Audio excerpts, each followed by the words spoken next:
In naval warfare, a false flag refers to an attack where a vessel flies a flag other than their true battle flag before engaging their enemy. It is a trick designed to deceive the enemy about the true nature and origin of an attack.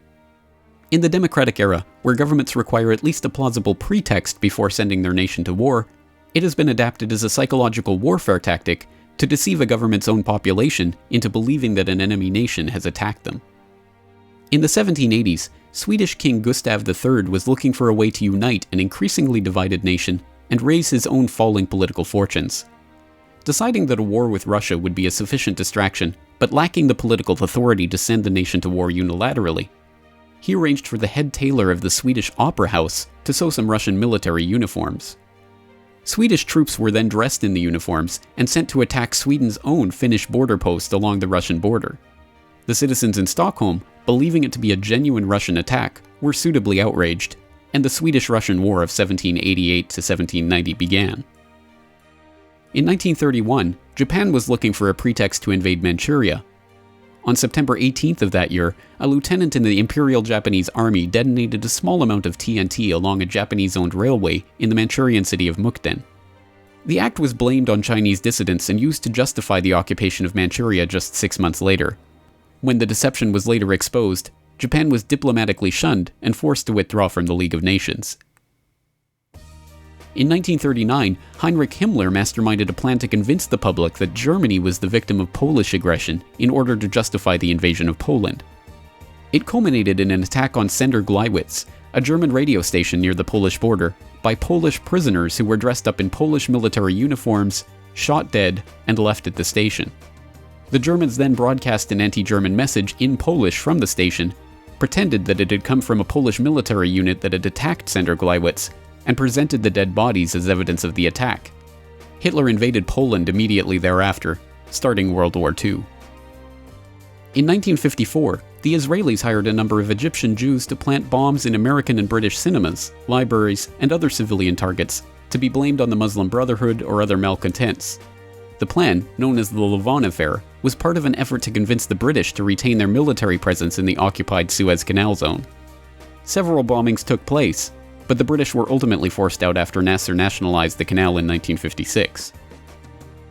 In 1962, the U.S. Joint Chiefs of Staff authored a document called Operation Northwoods, calling for the U.S. government to stage a series of fake attacks, including the shooting down of military or civilian U.S. aircraft, the destruction of a U.S. ship, sniper attacks in Washington, and other atrocities, to blame on the Cubans as an excuse for launching an invasion. President Kennedy refused to sign off on the plan and was killed in Dallas the next year.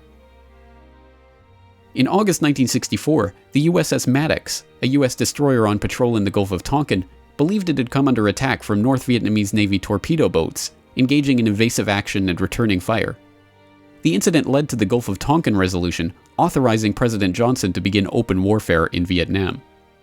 It was later admitted that no attack had occurred, and in 2005 it was revealed that the NSA had manipulated their information to make it look like an attack had taken place. In June 1967, the Israelis attacked the USS Liberty, a U.S. Navy technical research ship off the coast of Egypt. The ship was strafed repeatedly for hours in an apparent attempt to blame the attack on Egypt and draw the Americans into the Six-Day War, but amazingly the crew managed to keep it afloat. In 2007, newly released NSA intercepts confirmed that the Israelis knew they were attacking an American ship, not an Egyptian ship as their cover story had maintained. In the fall of 1999, a wave of bloody apartment bombings swept through Russian cities, killing 293 people and causing widespread panic. Although blamed on the Chechen terrorists that the Russians were fighting in the Second Chechen War, FSB agents were caught planting the exact same type of bombs as in the other blasts later that month. The government claimed that the bomb was part of a security exercise, and Vladimir Putin came to power as the next Russian president on the back of the terror wave later that year.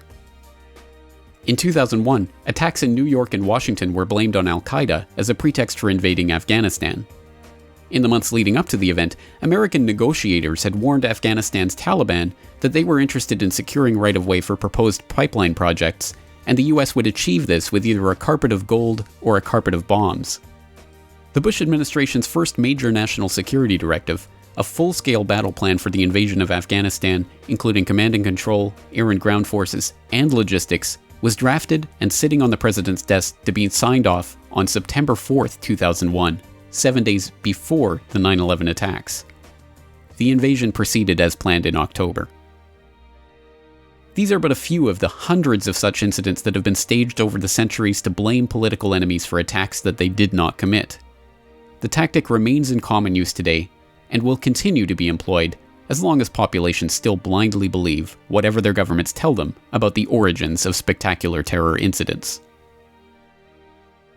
And read for yourselves the verdict reached by our intelligence community about the chemical weapons attack the Assad regime inflicted on the opposition and on opposition-controlled or contested neighborhoods in the Damascus suburbs on the early morning of August 21st. For more news and information, please follow the RSS feeds at corbettreport.com, subscribe to this YouTube channel, or follow us on Twitter @CorbettReport.